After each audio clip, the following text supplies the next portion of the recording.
किन्ने आए तो किन्ने गए, मतलब कि बड़े बड़े आए है तो बड़े बड़े गए, बड़े बड़े आए है तो बड़े बड़े गए। असल गल ये है कि हक दे उत्ते कौन है।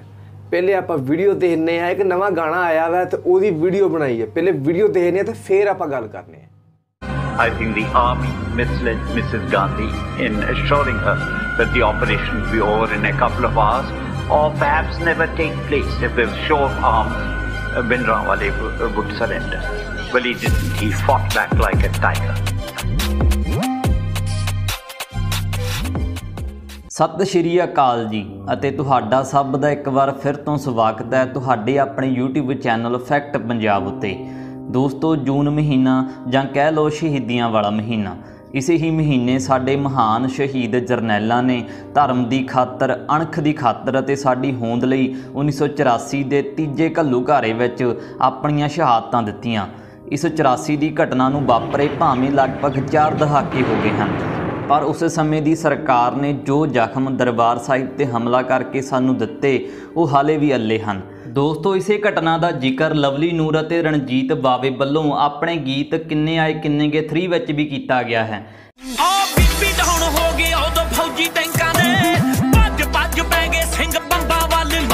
इस गीत का पहला अंतरा पूरी तरह जून 1984 की घटना को संबोधित है। अज जिस हालातों विचों पंजाब गुजर रहा, सानू इहो जिहे गीतां दी लोड़ तो भी ज़्यादा जरूरत है। अजिहे गीत साडी कौम नूं पानी दे मसले, माँ बोली ते हो रहे हमले अते साडीआं गिर चुक्कीआं सरकारां दे भेतां तो परदा चुकण दा काम करदे हन। दोस्तों, ये साडी वीडियो का पहला भाग है जिस विच असीं किन्ने आए किन्ने गए गीत दे पहले अंतरे जो 1984 नाल संबंधित है उस उपर वीडियो लैके आए हाँ।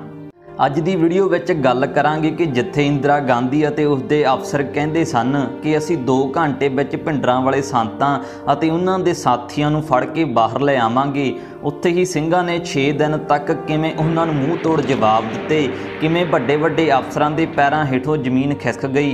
इस सब बारे असीं वीडियो दे अगे गल करांगे। अंधेरे में पता चला कि फायर तहखानों से और नीचे से ऊपर मेरे जवानों को मारने के लिए आ रहा है। ऐसी सिखलाई मैंने आमतौर पे फौज में भी नहीं देखी। ਸਿੰਘਾਂ ਦੀ ਮੋਰਚਾਬੰਦੀ ने सरकार ਦੀ CID ਨੂੰ ਵੀ ਫੇਲ ਕਰ ਦਿੱਤਾ ਸੀ। इस सारी मोर्चाबंदी का मास्टरमाइंड सी गुरीला वार का expert major general Shabeg Singh, जिन्हों ने 1971 की पाकिस्तानी जंग में 93,000 पाकिस्तानी फौजां के गोडे लवा दिते सन। वीडियो के अगे उन्होंने मुंडले जीवन, फौज में किए कारनामिਆਂ ते दरबार साहिब में की मोर्चाबंदी बारे गल करांगे। सो हुण बिना समा बर्बाद किए वीडियो शुरू करते हाँ। मेजर जनरल शबेग सिंह जी का जन्म 1925 ईस्वी नूं अमृतसर साहिब के एक पिंड ख्यालां कलां विच होया। शबेग सिंह एक किसान परिवार तो सन अते उन्हां दे पिता कोल लगभग 100 एकड़ जमीन सी। शबेग सिंह अते उन्हां दे बाकी भैण भरावां दा पालन पोषण बहुत वधिया होया। शबेग सिंह जी ने अपनी मुढ़ली पढ़ाई अपने पिंड तो अते अगे दी पढ़ाई खालसा कॉलेज अमृतसर तो की। उच्च विद्यालय शबेग सिंह लाहौर कॉलेज चले गए, जिथे वो एक उच्च कोटि के एथलीट भी रहे। शबेग सिंह शुरू तो ही शारीरिक और दिमागी तौर पर बहुत तेज सन। शबेग सिंह शुरू तो ही फौज में भर्ती होना चाहते सन। 1941 ਵਿੱਚ ਜਦੋਂ अंग्रेज हुकूमत ने लाहौर कॉलेज ਵਿੱਚ पढ़ते विद्यार्थियों ਵਿੱਚੋਂ फौजी अफसर चुनने का पेपर लिया तो पूरे कॉलेज ਵਿੱਚੋਂ सिर्फ शबेग सिंह जी की ट्रेनिंग ਲਈ सिलेक्शन हुई ਅਤੇ ਉਹ सिर्फ 17 साल की उम्र ਵਿੱਚ सैकंड लैफ्टिनेंट वजों भर्ती हो गए। उसे समय दौरान ही वर्ल्ड वार 2 चल रही सी। भर्ती ਹੁੰਦਿਆਂ ही उन्हां दी ड्यूटी सैकंड वर्ल्ड वार दौरान बर्मा ਵਿੱਚ लग गई, जिथे जापान की फौज नाल उन्हां दा टाकरा होना सी। 3 साल लगातार वो वर्ल्ड वार 2 ਵਿੱਚ ब्रिटिश भारती फौज वालों लड़े। 1947 की भारत पाकिस्तान वंड वेले भारती सेना का पुनर्गठन होया अते जनरल शबेग सिंह जी नूं 50 पैरासूट बटालीयन सौंपी गई। इतिहास अज भी इस गल की हामी भरदा है कि जद भी भारत की आज़ादी तो बाद जिन्नियां भी जंगां होईयां, शबेग सिंह ने इन्हां जंगां विच अपनी सूझबूझ अते बहादरी का सबूत दिता। चाहे गल करिए 1962 की इंडो चाइना वार या 1965 और 1971 की इंडो पाक वार। 1965 की जंग में बहादरी के कारण शबेग सिंह नूं लैफ्टिनेंट करनल तो सीधा ही ब्रिगेडियर बना दिता गया। हालांकि लैफ्टिनेंट करनल तो बाद अगला अहुदा करनल का हुंदा है अते फिर ब्रिगेडियर का। पूरी भारती फौज ਵਿੱਚ ਇਹ ਮਾਣ ਕੱਲਾ ਸ਼ਾਬੇਗ ਸਿੰਘ ਨੂੰ ਪ੍ਰਾਪਤ ਹੋਇਆ ਕਿ ਉਹ ਲੈਫਟੀਨੈਂਟ ਕਰਨਲ ਤੋਂ ਸਿੱਧਾ ਬ੍ਰਿਗੇਡੀਅਰ ਬਣਿਆ। 1971 ਦੀ ਜੰਗ ਵਿੱਚ ਕੀਤੇ ਕਾਰਨਾਮਿਆਂ ਕਰਕੇ ਸ਼ਾਬੇਗ ਸਿੰਘ ਜੀ ਨੂੰ ਪੂਰੀ ਦੁਨੀਆ ਜਾਣਦੀ ਹੈ। ਜਦੋਂ ਸ਼ਾਬੇਗ ਸਿੰਘ ਨੇ ਪੂਰਬੀ ਪਾਕਿਸਤਾਨ, ਜਿਸ ਨੂੰ ਅਸੀਂ ਬੰਗਲਾਦੇਸ਼ ਦੇ ਨਾਂ ਨਾਲ ਜਾਣਦੇ ਹਾਂ, ਪਾਕਿਸਤਾਨੀ ਫੌਜ ਤੋਂ ਆਜ਼ਾਦ ਕਰਵਾਇਆ ਸੀ, ਉਸ ਵਕਤ ਪਾਕਿਸਤਾਨੀ ਫੌਜ ਬੰਗਲਾਦੇਸ਼ੀਆਂ ਉੱਪਰ ਕਹਿਰ ਢਾ ਰਹੀ ਸੀ। ਉਸ ਸਮੇਂ ਭਾਰਤੀ ਸਰਕਾਰ ਨੇ ਸ਼ਾਬੇਗ ਸਿੰਘ ਜੀ ਦੀ ਬੰਗਲਾਦੇਸ਼ ਨੂੰ ਆਜ਼ਾਦ ਕਰਾਉਣ ਦੀ ਡਿਊਟੀ ਲਾਈ, ਕਿਉਂਕਿ ਬ੍ਰਿਗੇਡੀਅਰ ਸ਼ਾਬੇਗ ਸਿੰਘ ਉਸ ਵੇਲੇ ਵਰਲਡ ਦੇ ਗੁਰੀਲਾ ਵਾਰ ਦੇ ਸਭ ਤੋਂ ਵੱਡੇ ਐਕਸਪਰਟ ਸਨ। ਸ਼ਾਬੇਗ ਸਿੰਘ ਜੀ ਦੇ ਬੇਟੇ ਅਨੁਸਾਰ ਇਹ ਇੱਕ ਸੀਕ੍ਰੇਟ ਮਿਸ਼ਨ ਸੀ ਜਿਸ ਦਾ ਨਾਮ ਸੀ ਮੁਕਤੀ ਬਹਿਨੀ। ਇਸ ਮਿਸ਼ਨ ਦੌਰਾਨ ਸ਼ਾਬੇਗ ਸਿੰਘ ਨੇ ਆਪਣਾ ਭੇਸ ਬਦਲ ਲਿਆ ਸੀ ਅਤੇ ਦਾੜੀ ਕੇਸ ਕਟਾ ਕੇ ਇੱਕ ਬੰਗਾਲੀ ਬਣ ਕੇ ਬੰਗਲਾਦੇਸ਼ ਦੇ ਅੰਦਰ ਹੀ ਆਮ ਇਨਸਾਨ ਦੀ ਤਰ੍ਹਾਂ ਰਹਿਣ ਲੱਗੇ। ਇੱਥੇ ਉਹ ਬੰਗਲਾਦੇਸ਼ ਦੇ ਨਾਗਰਿਕਾਂ ਨੂੰ ਗਰੀਲਾ ਵਾਰ ਦੀ ਸਿਖਲਾਈ ਦਿੰਦੇ। ਦੋਸਤੋ, ਇੱਥੇ ਤੁਹਾਨੂੰ ਦੱਸ ਦਈਏ ਕਿ ਸ਼ਾਬੇਗ ਸਿੰਘ 7 ਭਾਸ਼ਾਵਾਂ ਤੋਂ ਜਾਣੂ ਸਨ, ਜਿਨ੍ਹਾਂ ਦੇ ਨਾਮ ਤੁਸੀਂ ਸਕਰੀਨ ਉੱਪਰ ਵੀ ਦੇਖ ਸਕਦੇ ਹੋ।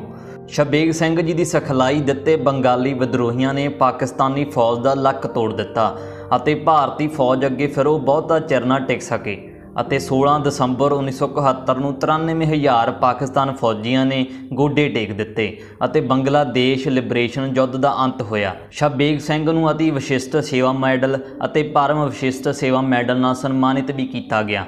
ਹੁਣ ਦੱਸਦੇ ਹਾਂ ਕਿ ਜਿਸ ਦੇਸ਼ ਦੀ ਖਾਤਰ ਸ਼ਾਬੇਗ ਸਿੰਘ ਲਗਾਤਾਰ 34 ਸਾਲ ਲੜਦਾ ਰਿਹਾ, ਕਿਵੇਂ ਉਸਨੇ ਸ਼ਾਬੇਗ ਸਿੰਘ ਨੂੰ ਧੋਖਾ ਦਿੱਤਾ। ਅਸਲ ਵਿੱਚ ਸ਼ਾਬੇਗ ਸਿੰਘ ਜੀ ਸਹੀ ਨੂੰ ਸਹੀ ਅਤੇ ਗਲਤ ਨੂੰ ਗਲਤ ਕਹਿਣ ਵਾਲੇ ਇਨਸਾਨ ਸਨ। ਜਦੋਂ ਇੰਦਰਾ ਗਾਂਧੀ ਨੇ ਇੱਕ ਵਾਰ ਉਹਨਾਂ ਨੂੰ ਕੋਈ ਗੁਪਤ ਆਪਰੇਸ਼ਨ ਕਰਨ ਲਈ ਕਿਹਾ ਤਾਂ ਸ਼ਾਬੇਗ ਸਿੰਘ ਨੇ ਇਸ ਨੂੰ ਨਾਜਾਇਜ਼ ਦੱਸ ਕੇ ਨਾ ਕਰ ਦਿੱਤੀ, ਜਿਸ ਨਾਲ ਉਹ ਸਰਕਾਰ ਦੀਆਂ ਅੱਖਾਂ 'ਚ ਰੜਕਣ ਲੱਗੇ। ਤਜਰਬੇ ਅਤੇ ਸੀਨੀਅਰ ਹੋਣ ਕਾਰਨ ਸ਼ਾਬੇਗ ਸਿੰਘ ਆਰਮੀ ਦੇ ਚੀਫ ਬਣਨ ਵਾਲੇ ਹੀ ਸਨ, ਪਰ ਸਰਕਾਰ ਇਸ ਤੋਂ ਖੁਸ਼ ਨਹੀਂ ਸੀ। ਇਸੇ ਲਈ ਹੀ ਉਹਨਾਂ ਉੱਪਰ ਝੂਠੇ ਕੇਸ ਲਾਏ ਗਏ ਕਿ ਸ਼ਾਬੇਗ ਸਿੰਘ ਨੇ ਆਰਮੀ ਦੇ ਸਮਾਨ ਵਿੱਚ ਹੇਰਾਫੇਰੀ ਕੀਤੀ ਹੈ। ਉਹਨਾਂ ਦੀ ਰਿਟਾਇਰਮੈਂਟ ਤੋਂ ਇੱਕ ਦਿਨ ਪਹਿਲਾਂ ਹੀ ਬਿਨਾਂ ਉਹਨਾਂ ਨੂੰ ਕੋਈ ਸੂਚਨਾ ਦਿੱਤੇ, ਬਿਨਾਂ ਕੋਰਟ ਮਾਰਸ਼ਲ ਤੋਂ ਆਰਮੀ 'ਚੋਂ ਡਿਸਮਿਸ ਕਰ ਦਿੱਤਾ ਗਿਆ। ਇਹ ਤਾਰੀਖ ਸੀ 30 ਅਪ੍ਰੈਲ 1976। ਇਸ ਤੋਂ ਬੁਰਾ ਇੱਕ ਇਨਸਾਨ ਲਈ ਕੀ ਹੋ ਸਕਦਾ ਹੈ। ਆਪਣੇ ਆਪ ਨੂੰ ਬੇਕਸੂਰ ਸਾਬਿਤ ਕਰਨ ਲਈ ਸ਼ਾਬੇਗ ਸਿੰਘ ਕੋਰਟ ਗਿਆ। ਸਰਕਾਰ ਨੇ ਬਹੁਤ ਸਾਰੇ ਕਰਪਸ਼ਨ ਕੇਸ ਪਾ ਕੇ ਸ਼ਾਬੇਗ ਸਿੰਘ ਨੂੰ ਬਦਨਾਮ ਕੀਤਾ, ਪਰ ਸ਼ਾਬੇਗ ਸਿੰਘ ਮਾਰਚ 1984 ਵਿੱਚ ਕੋਰਟ ਵੱਲੋਂ ਬੇਕਸੂਰ ਸਾਬਿਤ ਹੋਇਆ। ਸ਼ਾਬੇਗ ਸਿੰਘ ਬਹੁਤ ਟੁੱਟ ਚੁੱਕਿਆ ਸੀ ਅਤੇ ਅਕਸਰ ਹੀ ਸ਼੍ਰੀ ਦਰਬਾਰ ਸਾਹਿਬ ਜਾਂਦਾ ਰਹਿੰਦਾ ਅਤੇ ਸੰਤ ਜਰਨੈਲ ਸਿੰਘ ਜੀ ਨੂੰ ਵੀ ਮਿਲਦਾ ਰਹਿੰਦਾ। ਕਿਉਂਕਿ ਸ਼ਾਬੇਗ ਸਿੰਘ ਜੀ ਇੱਕ ਸੱਚੇ ਸੁੱਚੇ ਇਨਸਾਨ ਸਨ ਤਾਂ ਉਹਨਾਂ ਦੇ ਵਿਚਾਰ ਵੀ ਸੰਤਾਂ ਨਾਲ ਬਿਲਕੁਲ ਮਿਲਦੇ ਸਨ। ਜਦੋਂ ਸ਼ਾਬੇਗ ਸਿੰਘ ਨੂੰ ਪਤਾ ਲੱਗਾ ਕਿ ਸਰਕਾਰ ਸ਼੍ਰੀ ਦਰਬਾਰ ਸਾਹਿਬ 'ਤੇ ਹਮਲਾ ਕਰਨ ਵਾਲੀ ਹੈ ਤਾਂ ਉਹਨਾਂ ਨੇ ਸੰਤਾਂ ਕੋਲ ਰਹਿ ਕੇ ਸਿੰਘਾਂ ਨੂੰ ਗਰੀਲਾ ਵਾਰ ਦੀ ਸਿਖਲਾਈ ਦੇਣੀ ਸ਼ੁਰੂ ਕਰ ਦਿੱਤੀ। ਹੁਣ ਗੱਲ ਕਰਦੇ ਹਾਂ ਕਿ ਜੂਨ 1984 ਨੂੰ ਫੌਜ ਅਤੇ ਸ਼ਾਬੇਗ ਸਿੰਘ ਦੇ ਸਿਖਾਏ ਸਿੰਘਾਂ ਵਿੱਚ ਕਿਵੇਂ ਟੱਕਰ ਹੋਈ। ਵੀਡੀਓ ਦੇ ਵਿੱਚ ਅੱਗੇ ਦਿੱਤੀ ਜਾਣ ਵਾਲੀ ਸਾਰੀ ਜਾਣਕਾਰੀ ਦਰਬਾਰ ਸਾਹਿਬ 'ਤੇ ਹਮਲਾ ਕਰਨ ਆਈ ਫੌਜ ਦੇ ਇੱਕ ਮੁਖੀ KS ਬਰਾੜ ਨੇ ਆਪਣੀ ਕਿਤਾਬ ਵਿੱਚ ਆਪ ਲਿਖੀ ਹੈ। ਬਰਾੜ ਦਾ ਕਹਿਣਾ ਹੈ ਕਿ ਸਾਨੂੰ ਜੇ ਕਿਸੇ ਦਾ ਡਰ ਸੀ ਤਾਂ ਉਹ ਸਾਬਕਾ ਮੇਜਰ ਜਨਰਲ ਸ਼ਾਬੇਗ ਸਿੰਘ ਦਾ ਸੀ, ਕਿਉਂਕਿ ਉਹ ਬਹੁਤ ਤੇਜ਼ ਬੁੱਧੀ ਵਾਲੇ ਇਨਸਾਨ ਸਨ। ਸਾਡੀ CID ਨੇ ਦਰਬਾਰ ਸਾਹਿਬ ਨੂੰ ਘੇਰਾ ਪਾਉਣ ਤੋਂ ਪਹਿਲਾਂ ਇੱਕ ਵਾਰ ਅੰਦਰ ਜਾ ਕੇ ਸਾਰੀ ਜਾਣਕਾਰੀ ਲੈ ਲਈ ਸੀ, ਪਰ ਸਾਨੂੰ ਹਾਲੇ ਵੀ ਡਰ ਸੀ ਕਿ ਸ਼ਾਬੇਗ ਸਿੰਘ ਕੁਝ ਨਾ ਕੁਝ ਜ਼ਰੂਰ ਕਰੇਗਾ। ਬਰਾੜ ਦਾ ਕਹਿਣਾ ਸੀ ਕਿ ਅਸੀਂ ਪਹਿਲੇ ਦਿਨ ਨੂੰ ਫਾਇਰ ਖੋਲ੍ਹੇ ਤਾਂ ਕਿ ਅਸੀਂ ਅੰਦਰੋਂ ਜਦੋਂ ਜਵਾਬ ਆਵੇਗਾ ਤਾਂ ਪਤਾ ਲਗਾ ਸਕੀਏ ਕਿ ਸਿੰਘਾਂ ਕੋਲ ਕਿਹੜੇ ਹਥਿਆਰ ਹਨ। ਅੰਦਰੋਂ ਜਵਾਬੀ ਕਾਰਵਾਈ ਵਿੱਚ ਸਿਰਫ ਦਨਾਲੀਆਂ ਅਤੇ ਦੇਸੀ 12 ਬੋਰ ਗੰਨਾਂ ਦੀਆਂ ਗੋਲੀਆਂ ਚੱਲੀਆਂ। ਅਸੀਂ ਬਹੁਤ ਖੁਸ਼ ਹੋਏ ਕਿ ਭਿੰਡਰਾਂਵਾਲਾ ਕਿਹੜੇ ਟੈਂਕਾਂ ਦੇ ਸਿਰ ਤੇ ਸਾਨੂੰ ਵੰਗਾ ਰਿਹਾ ਸੀ, ਪਰ ਦੂਜੇ ਪਾਸੇ ਸ਼ਾਬੇਗ ਸਿੰਘ ਨੂੰ ਪਹਿਲਾਂ ਹੀ ਪਤਾ ਸੀ ਕਿ ਅਸੀਂ ਕੀ ਚੈੱਕ ਕਰ ਰਹੇ ਹਾਂ। ਇਸ ਤਰ੍ਹਾਂ ਰੋਜ਼ ਫਾਇਰਿੰਗ ਹੁੰਦੀ ਰਹੀ ਅਤੇ ਜਿਨ੍ਹਾਂ ਮੋਰਚਿਆਂ ਦੀ ਸਾਨੂੰ ਰਿਪੋਰਟ ਮਿਲੀ ਸੀ ਅਸੀਂ ਉਹ ਸਾਰੇ ਉਡਾ ਦਿੱਤੇ। KS ਬਰਾੜ ਆਪਣੀ ਕਿਤਾਬ ਵਿੱਚ ਲਿਖਦਾ ਹੈ ਕਿ 2 ਜੂਨ ਰਾਤ 10:30 ਵਜੇ ਸਾਡੇ 2200 ਜਵਾਨ ਅੰਦਰ ਜਾਣ ਦੀ ਤਿਆਰ ਕੀਤੇ ਗਏ। 1700 ਜਵਾਨ ਕਵਰ ਫਾਇਰਿੰਗ ਲਈ ਆਪਣੇ ਮੋਰਚਿਆਂ ਦੇ ਸਨ ਅਤੇ ਮਗਰ ਬੈਕਅਪ ਲਈ 2600 ਜਵਾਨ ਤਿਆਰ ਰੱਖੇ ਗਏ। ਸਾਨੂੰ ਲੱਗ ਰਿਹਾ ਸੀ ਕਿ ਅੰਦਰ ਦੇਸੀ ਅਸਲਾ ਹੀ ਹੈ, ਅਸੀਂ ਝੱਟ ਭਿੰਡਰਾਂਵਾਲੇ ਨੂੰ ਫੜ ਕੇ ਬਾਹਰ ਲੈ ਆਵਾਂਗੇ। ਜਦੋਂ ਸਾਡੇ ਜਵਾਨ ਅੰਦਰ ਫੈਲ ਗਏ ਤਾਂ ਉਹ ਭਾਣਾ ਵਰਤ ਗਿਆ ਜਿਸ ਦੀ ਸਾਨੂੰ ਖਬਰ ਵੀ ਨਹੀਂ ਸੀ। ਇੱਕੋ ਦਮ ਹਾਹਾਕਾਰ ਮੱਚ ਗਈ, ਦਿੱਲੀ ਤੱਕ ਵਾਇਰਲੈਸ ਖੜਕ ਗਏ। ਜਵਾਨਾਂ ਦੀਆਂ ਚੀਕਾਂ ਅਸਮਾਨ ਨੂੰ ਪਾੜ ਰਹੀਆਂ ਸਨ ਕਿ ਕਿਸੇ ਨੂੰ ਕੁਝ ਨਹੀਂ ਪਤਾ ਲੱਗ ਰਿਹਾ ਕਿ ਕੀ ਹੋ ਰਿਹਾ। ਜਵਾਨਾਂ ਨੂੰ ਪਤਾ ਨਹੀਂ ਲੱਗ ਰਿਹਾ ਸੀ ਕਿ ਗੋਲੀ ਕਿੱਥੋਂ ਆ ਰਹੀ ਹੈ। ਕਵਰ ਫਾਇਰਿੰਗ ਲਈ ਬੈਠੇ ਜਵਾਨਾਂ ਨੂੰ ਵੀ ਕੁਝ ਨਹੀਂ ਸੀ ਦਿਖ ਰਿਹਾ।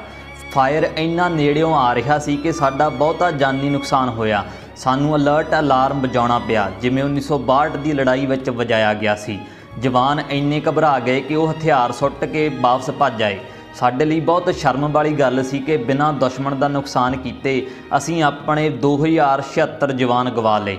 ਬਰਾੜ ਦਾ ਕਹਿਣਾ ਸੀ ਕਿ ਸਾਨੂੰ 8 ਜੂਨ ਵਾਲੇ ਦਿਨ ਪਤਾ ਚੱਲਿਆ ਜਦੋਂ ਸਾਡੀ ਫੌਜ ਸਰੋਵਰ ਦੇ ਘੇਰੇ ਵਿੱਚ ਦਾਖਲ ਹੋਈ ਕਿ ਕੰਧਾਂ ਵਿੱਚ ਜ਼ਮੀਨ ਤੋਂ 3-3 ਇੰਚ ਉੱਚੀਆਂ ਅਤੇ 2-2 ਇੰਚ ਖੁੱਲ੍ਹੀਆਂ ਮੋਰੀਆਂ ਕੀਤੀਆਂ ਹੋਈਆਂ ਸਨ, ਜਿਨ੍ਹਾਂ 'ਚੋਂ ਫਾਇਰ ਆ ਰਹੇ ਸੀ।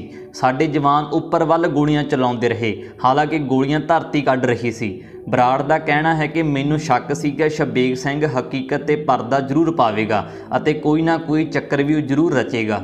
ਸ਼ਬੇਗ ਸਿੰਘ ਨੇ ਇੱਕ ਅਜਿਹਾ ਪਲਾਨ ਬਣਾਇਆ ਕਿ ਗੋਲੀਆਂ ਸਿੱਧੀਆਂ ਫੌਜ ਦੇ ਲੱਤਾਂ ਵਿੱਚ ਵੱਜ ਰਹੀਆਂ ਸਨ। ਜੇਕਰ ਕੋਈ ਫੌਜੀ ਬਾਹਾਂ ਦੇ ਭਾਰ ਰੇਂਗ ਕੇ ਚੱਲਣ ਦੀ ਕੋਸ਼ਿਸ਼ ਕਰਦਾ ਤਾਂ ਵੀ ਗੋਲੀ ਉਸ ਦੇ ਸਿਰ ਜਾਂ ਸਰੀਰ 'ਚ ਵੱਜਣੀ ਸੀ, ਮਤਲਬ ਕਿ ਫੌਜ ਕੋਲ ਭੱਜਣ ਤੋਂ ਬਿਨਾਂ ਕੋਈ ਚਾਰਾ ਨਹੀਂ ਸੀ।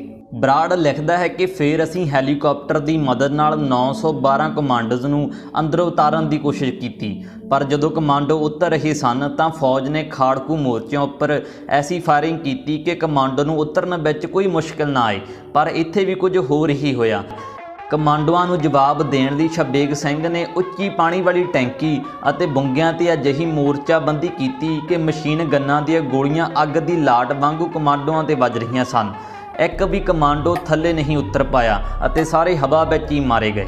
ਸੋ ਦੋਸਤੋ, ਇਹ ਗੱਲਾਂ ਕਿਸੇ ਹੋਰ ਨੇ ਨਹੀਂ ਸਗੋਂ ਦੁਸ਼ਮਣ ਨੇ ਖੁਦ ਆਪਣੀ ਕਿਤਾਬ ਵਿੱਚ ਲਿਖੀਆਂ ਹਨ ਕਿ ਇੰਨਾ ਨੁਕਸਾਨ ਸਾਡਾ ਪਾਕਿਸਤਾਨ ਨਾਲ ਜੰਗ ਵਿੱਚ ਨਹੀਂ ਹੋਇਆ ਜਿੰਨਾ ਕਿ 84 ਵੇਲੇ ਹੋਇਆ। ਬਰਾੜ ਖੁਦ ਲਿਖਦਾ ਹੈ ਕਿ ਜਿੰਨੇ ਵੀ ਮੁੰਡੇ ਭਿੰਡਰਾਂ ਵਾਲੇ ਦੇ ਨਾਲ ਸਨ ਸਾਰੇ ਬਹੁਤ ਜ਼ਿਆਦਾ ਬਹਾਦਰੀ ਨਾਲ ਲੜੇ। ਸੋ ਅਜਿਹੇ ਸੂਰਬੀਰ ਸਨ ਮੇਜਰ ਜਨਰਲ ਸ਼ਬੇਗ ਸਿੰਘ, ਜਿਨ੍ਹਾਂ ਦੀ ਮੋਰਚਾਬੰਦੀ ਦੀ ਦੁਸ਼ਮਣ ਖੁਦ ਤਾਰੀਫ ਕਰਦੇ ਸਨ। ਅੰਤ ਅੰਨ੍ਹੇਵਾਹ ਚੱਲਦੀ ਗੋਲੀ ਵਿੱਚ ਸ਼ਬੇਗ ਸਿੰਘ ਵੀ 5 ਜੂਨ ਦੀ ਰਾਤ ਨੂੰ ਸ਼ਹੀਦ ਹੋ ਗਏ।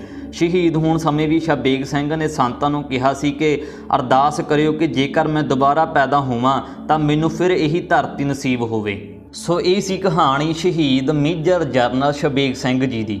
ਜੇਕਰ ਵੀਡੀਓ ਵਧੀਆ ਲੱਗੀ ਤਾਂ ਵੀਡੀਓ ਨੂੰ ਲਾਈਕ ਅਤੇ ਵੱਧ ਤੋਂ ਵੱਧ ਸ਼ੇਅਰ ਜ਼ਰੂਰ ਕਰਨਾ, ਤਾਂ ਜੋ ਹਰ ਇੱਕ ਇਨਸਾਨ ਨੂੰ ਸ਼ਬੇਗ ਸਿੰਘ ਜੀ ਦੀ ਸ਼ਹੀਦੀ ਅਤੇ ਉਹਨਾਂ ਦੇ ਜੀਵਨ ਬਾਰੇ ਪਤਾ ਲੱਗ ਸਕੇ।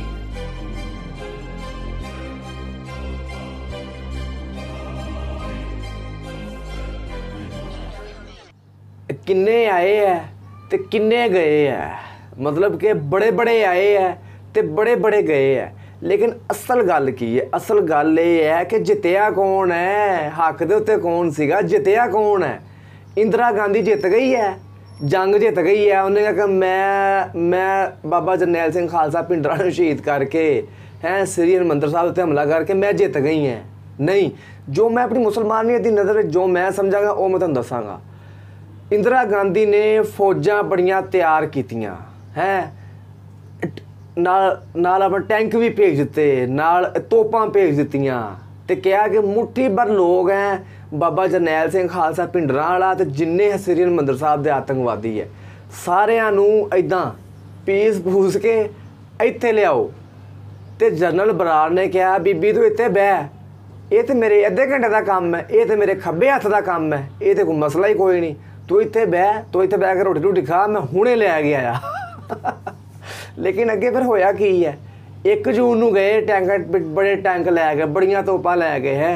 2 जून भी लंघ गया, 3 जून भी लंघ गया, एड्डी वड्डी बेइज्जती का मुकाम।